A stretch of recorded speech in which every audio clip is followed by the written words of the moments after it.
Hello everyone.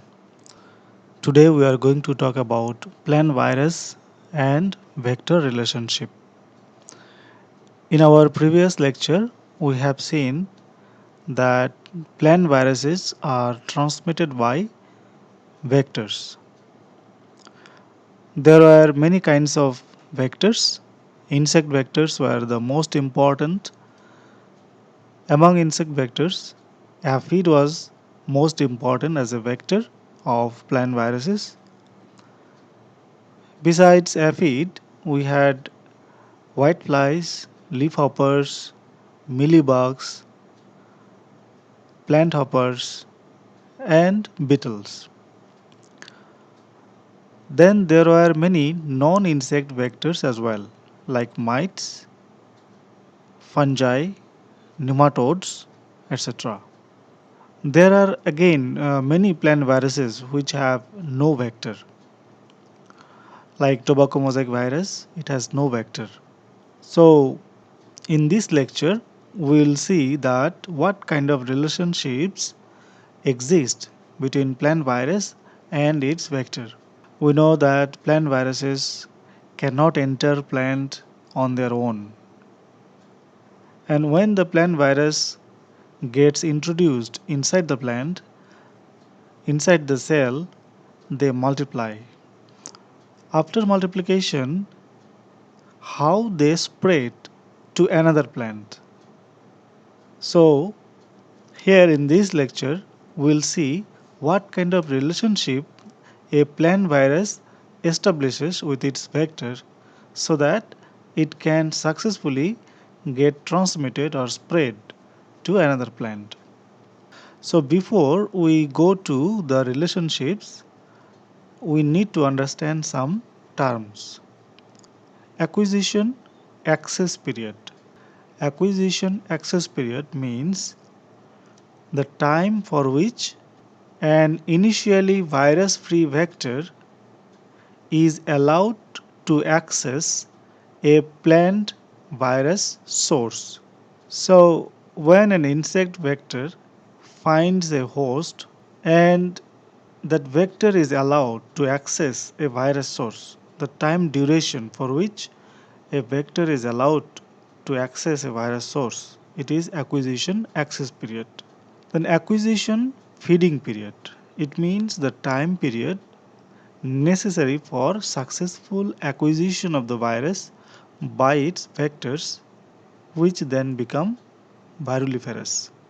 So basically, acquisition feeding period is the time period for which a vector feeds on the virus source, that is the plant, infected plant.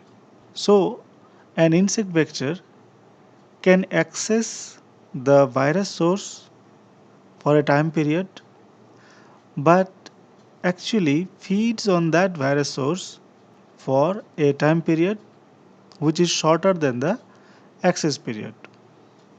So acquisition feeding period is actually less than the acquisition access period.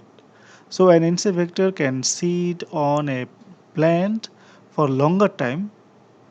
It is not necessary that it feeds for the entire time for which it sits on the plant. So actual feeding time may be less than acquisition access period. Then similarly, we have similar terms for inoculation as well. So to acquire a virus, an insect vector comes or lands on a virus source, then it feeds on that virus source, that is the infected plant, then it goes away to another plant where it intends to inoculate. Now for that, it has to go to another plant, sit for some time there, and then again start feeding. So when they are feeding in the next plant, they inoculate the virus acquired from the previous plant. So here in this case we have a term inoculation access period. It means time for which a virus carrying vector is allowed to access a virus-free plant. So this term is similar to acquisition access period. The only difference is in the previous case the purpose was acquisition of virus, and in this case inoculation access period, here the purpose is inoculation of the virus that was acquired already. Then inoculation feeding period. It means the time period for which a virus carrying vector feeds on a virus free plant to transmit the virus. So it is equivalent to acquisition feeding period. In acquisition feeding period, it referred to the time for which a vector feeds on the host plant in order to acquire the virus. Here, in inoculation feeding period, it is the time period for which the vector feeds on the host plant to inoculate the virus. Okay, so here again, inoculation feeding period will be less than inoculation access period. Okay, so these terms are important to understand the virus and vector relationships. So a few more terms here. Transmission threshold or inoculation threshold period.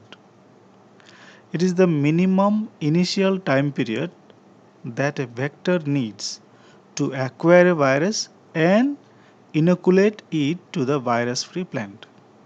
So it is the minimum total time for acquiring the virus and also inoculating the virus successfully to a virus-free plant.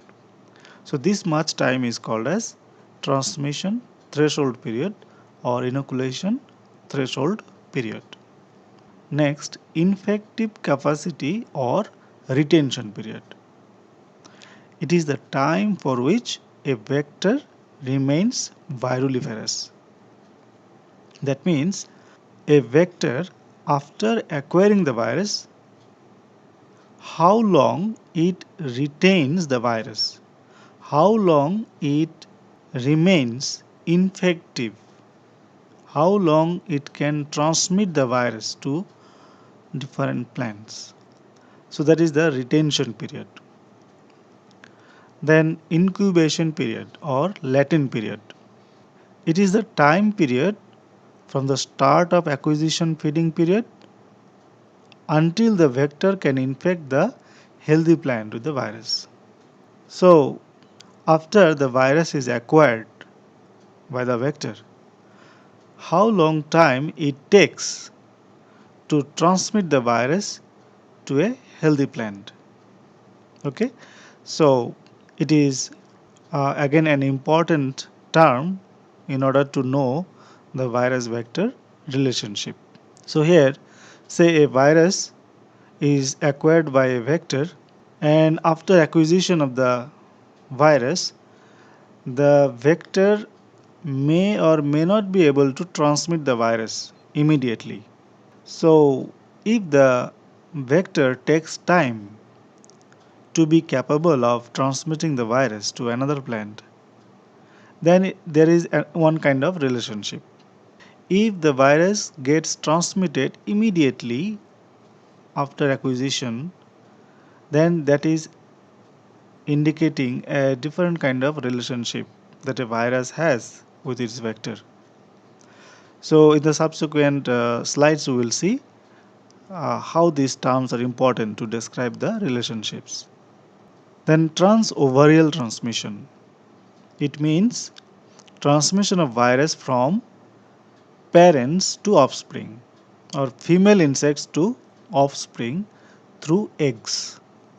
So when an insect vector acquires a virus, the virus multiplies in the vector, and as the vector produces progenies through eggs, the virus also gets transmitted to the eggs and to the next progeny. So it is transovarial transmission. So here also we see a very peculiar relationship that a virus establishes with its vector. Then transstadial transmission means the vector retains the virus even after molting. We know what is molting in insects. So after molting, the vector does not lose the virus. The virus remains in the insect body, in the vector body. So this kind of transmission where molting has no effect on the retention of the virus by a vector is called as transstadial transmission. Now here we see the relationships. In the first lecture, History of Plant Virology, we made a mention about the researchers who coined terms based on retention time by the vector. Watson and Roberts, they actually categorized virus transmission into two groups based on the retention time. That means after a vector acquires virus, how long time the virus remains in the insect body.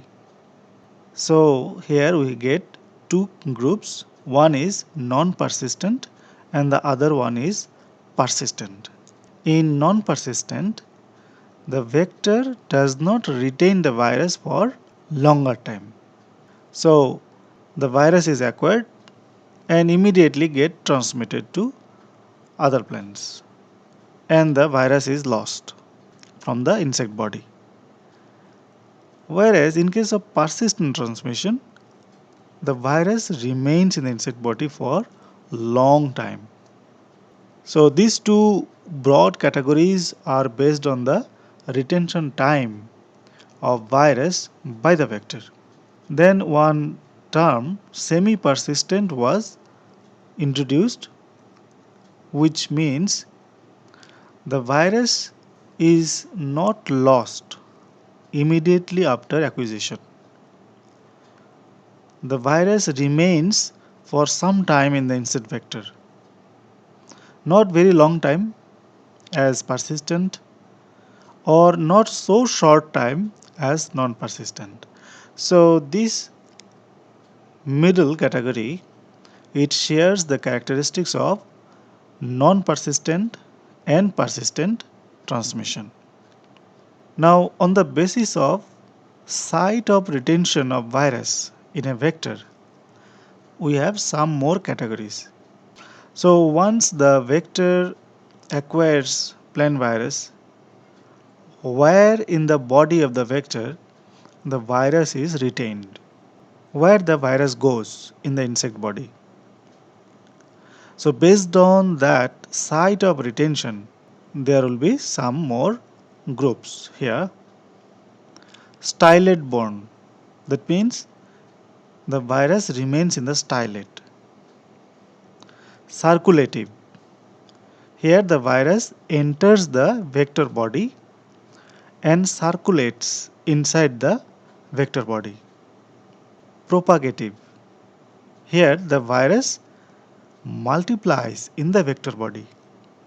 Transovarial, here the virus goes to the eggs produced by the insect vector and subsequently moves to next generation of the insect vector, offspring of the insect vector.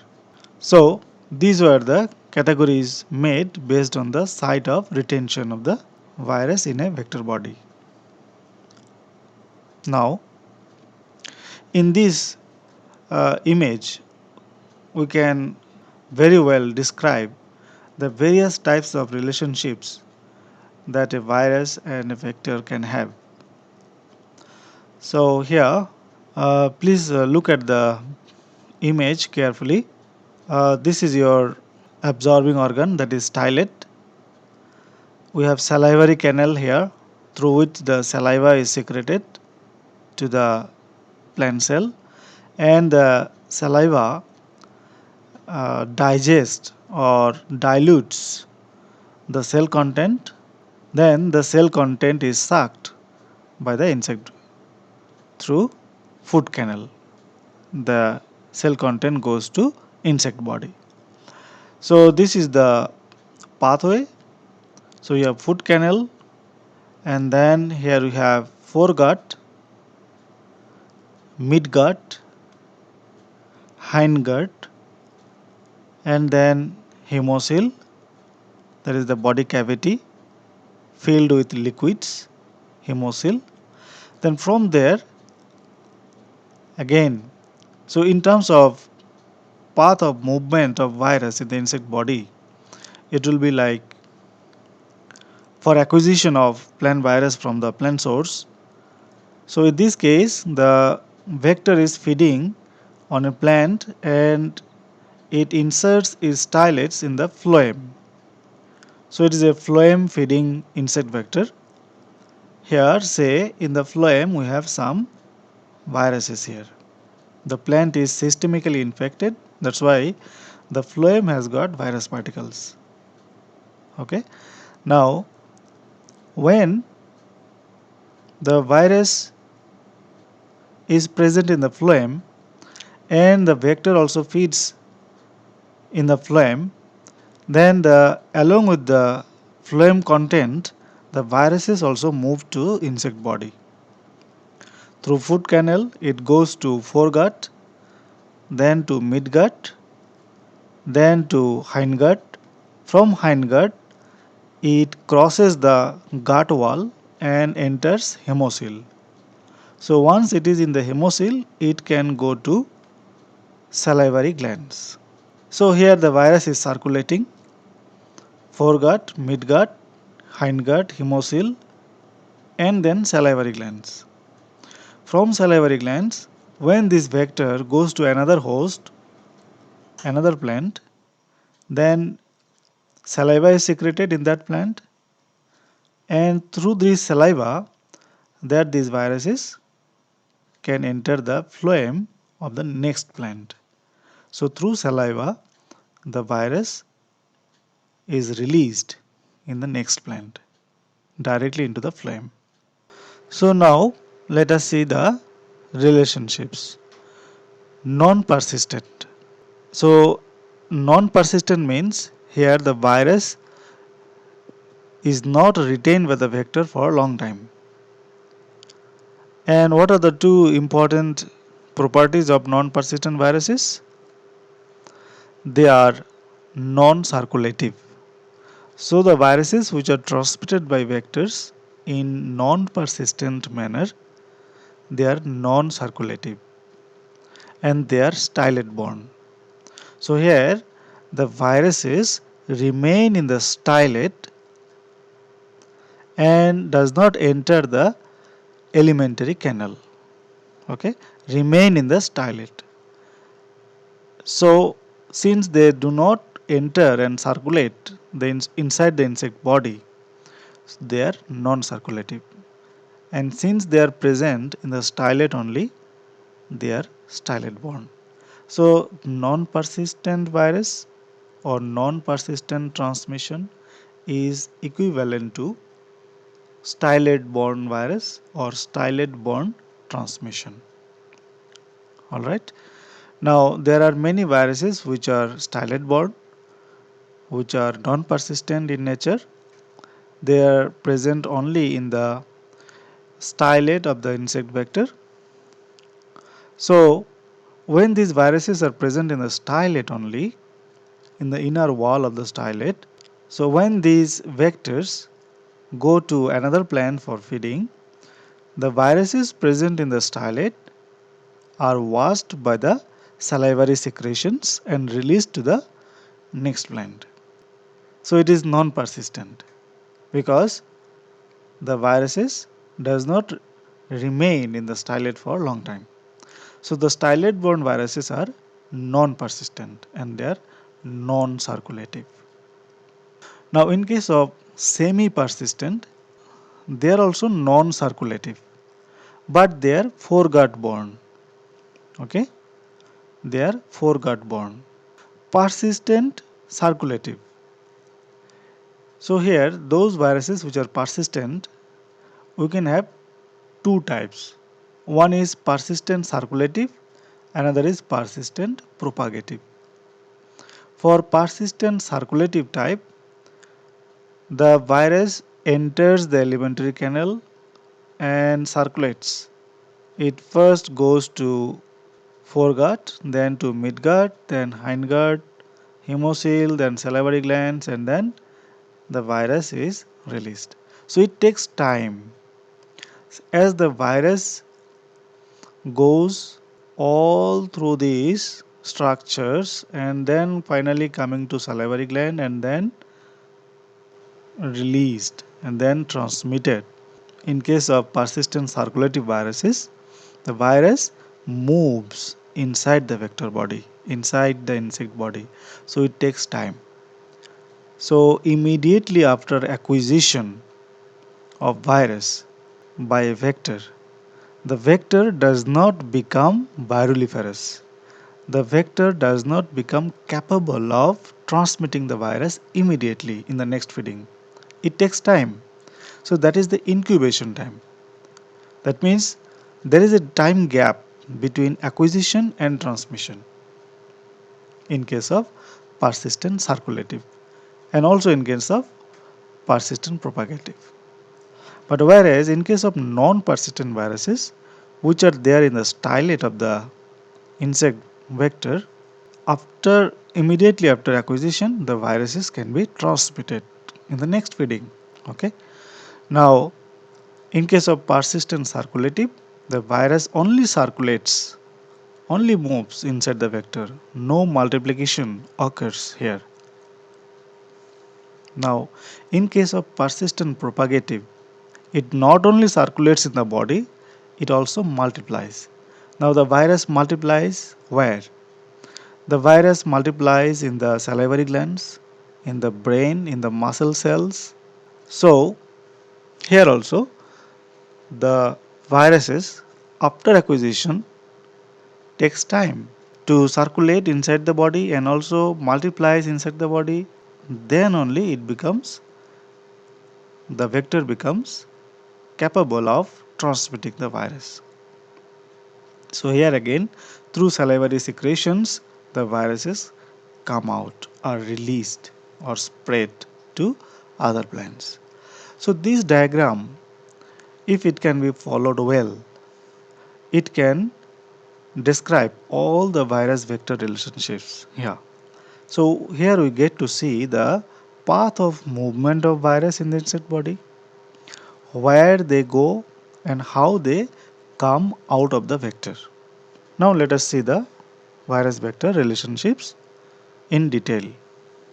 For non-persistent transmission, virus is acquired quickly, retained for short period because they are stylet borne, and transmitted quickly in the next feeding. When the salivary secretion occurs, the viruses present in the stylet are washed and released in the next feeding. So non-persistent transmission is also known as stylet borne transmission. So here the virus is acquired and transmitted during exploratory probes to epidermis. So for non-persistent transmission, uh, we do not have very long acquisition feeding period or very long inoculation feeding period.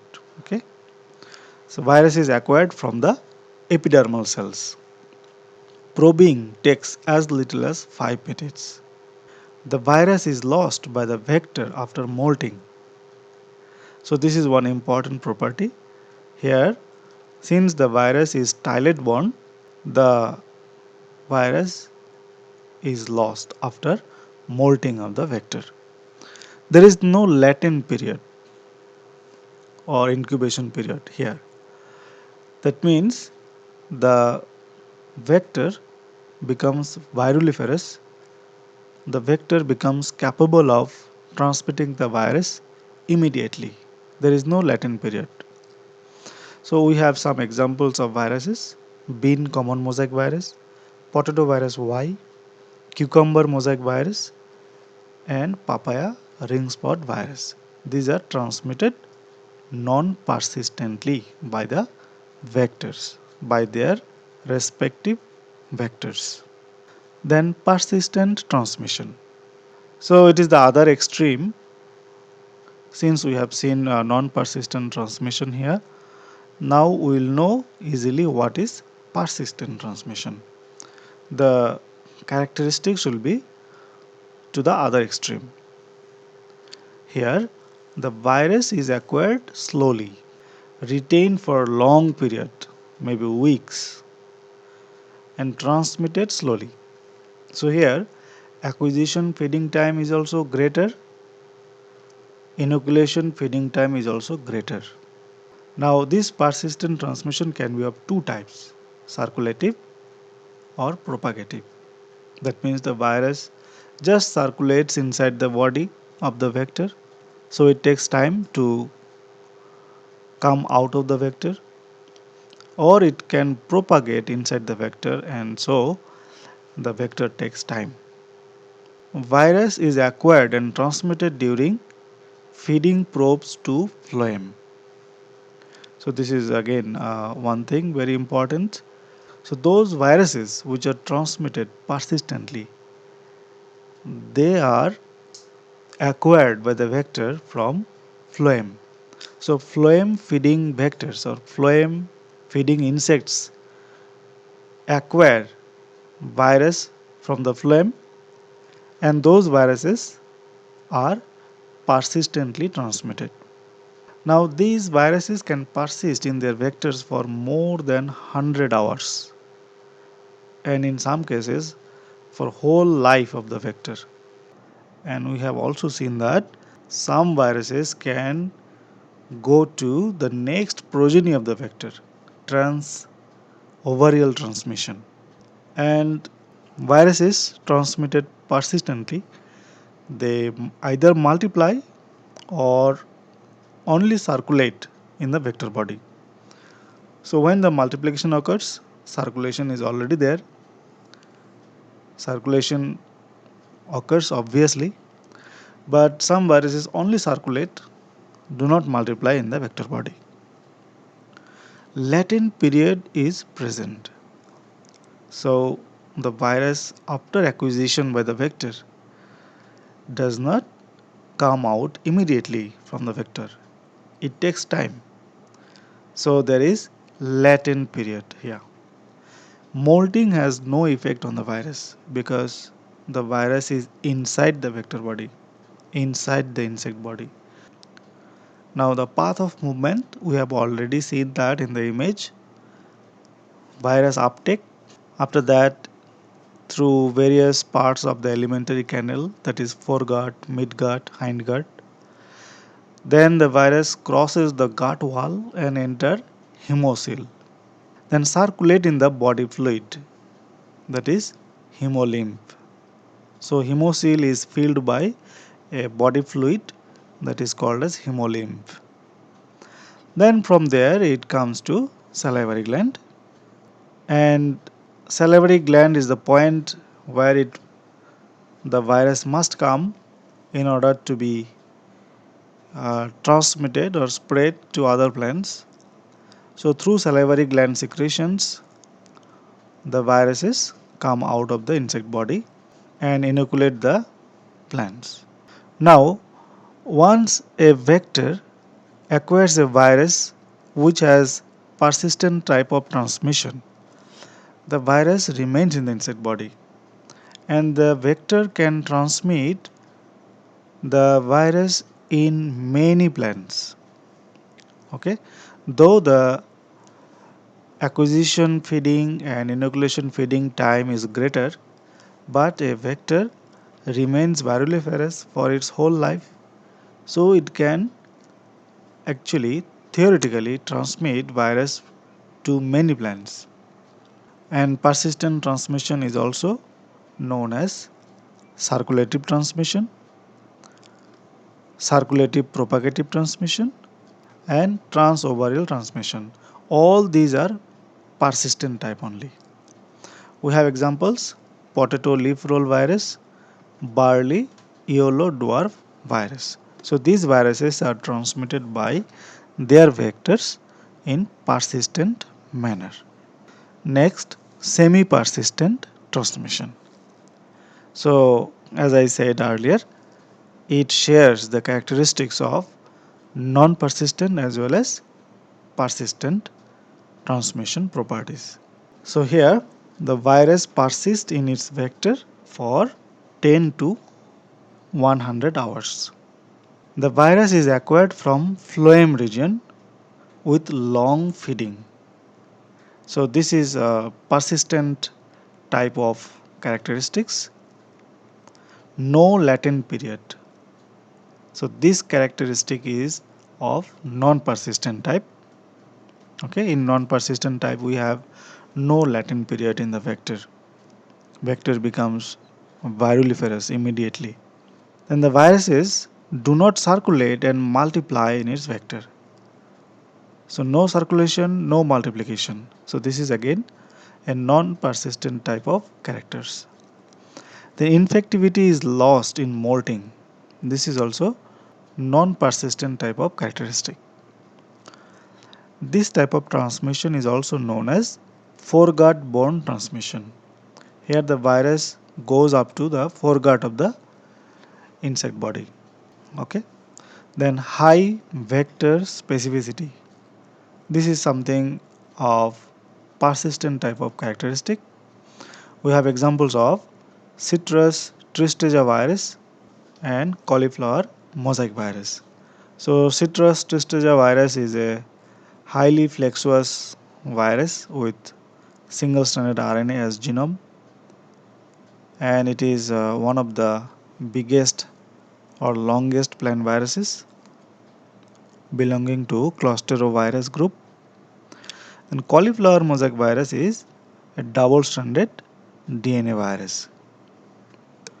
Now let us compare the types of relationships that a plant virus and a vector has in terms of time they take for various events. Say for non-persistent transmission, acquisition occurs within seconds, and time to start transmitting, it is also in seconds, and retention some minutes to hours. So non-persistent means here it is stylet borne transmission. For semi-persistent, which is also known as foreguard borne transmission, acquisition occurs and it takes minutes to hours. Time to start transmitting minutes to hours, whereas retention is some hours until molting, because molting can have effect on retention of the virus by vectors. For circulative propagative, that means the virus circulates and also propagates in the insect vector. Acquisition occurs within minutes to hours. Time to start transmitting hours to days. So we have very long latent period here.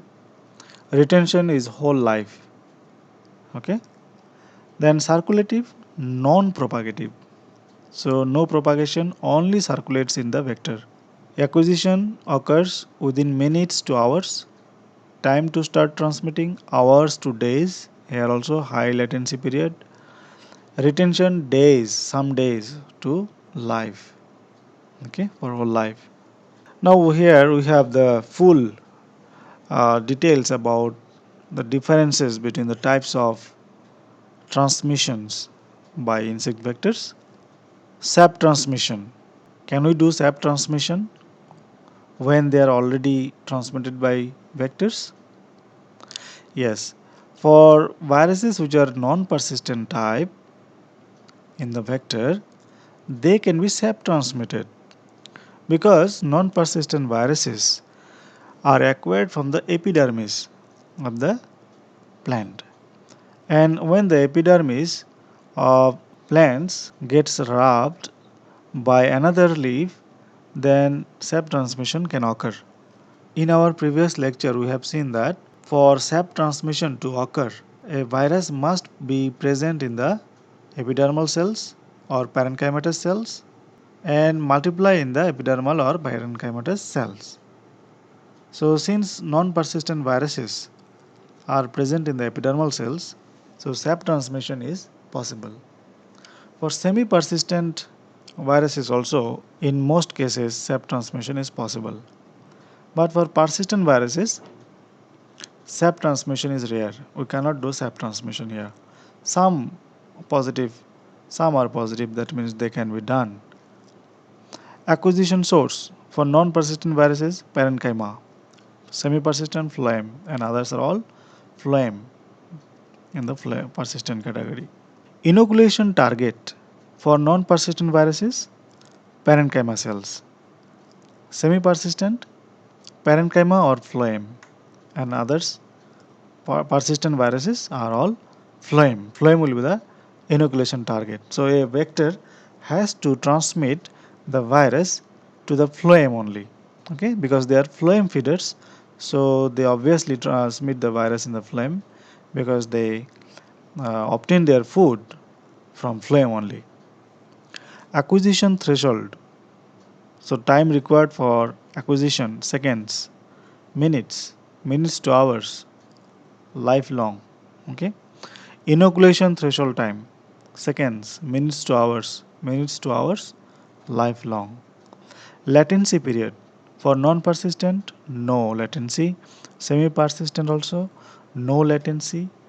For persistent, hours to days under both circulative and propagative type.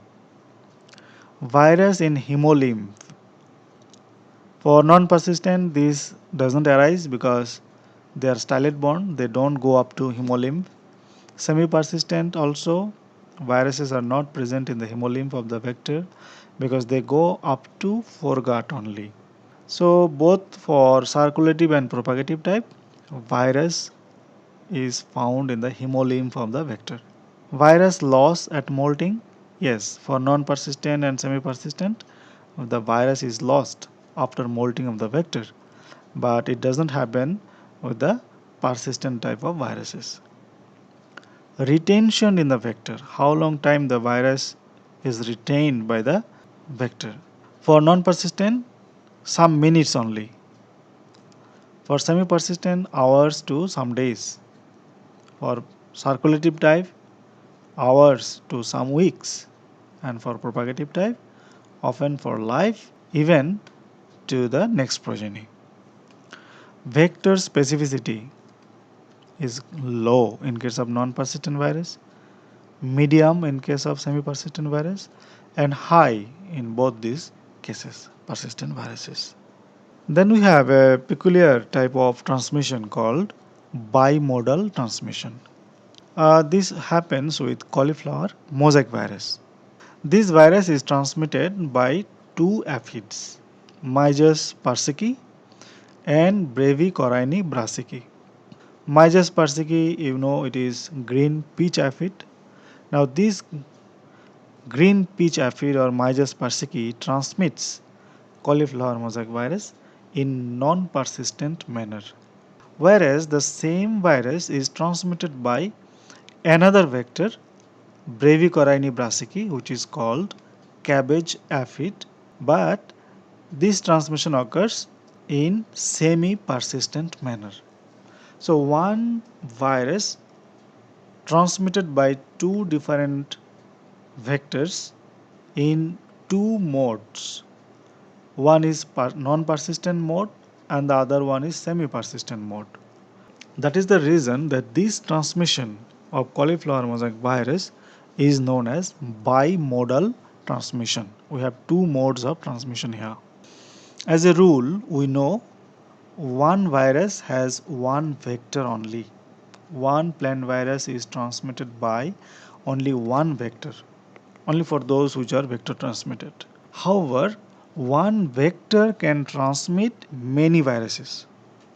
This is something we have seen already in our previous lecture, that aphids can transmit many viruses.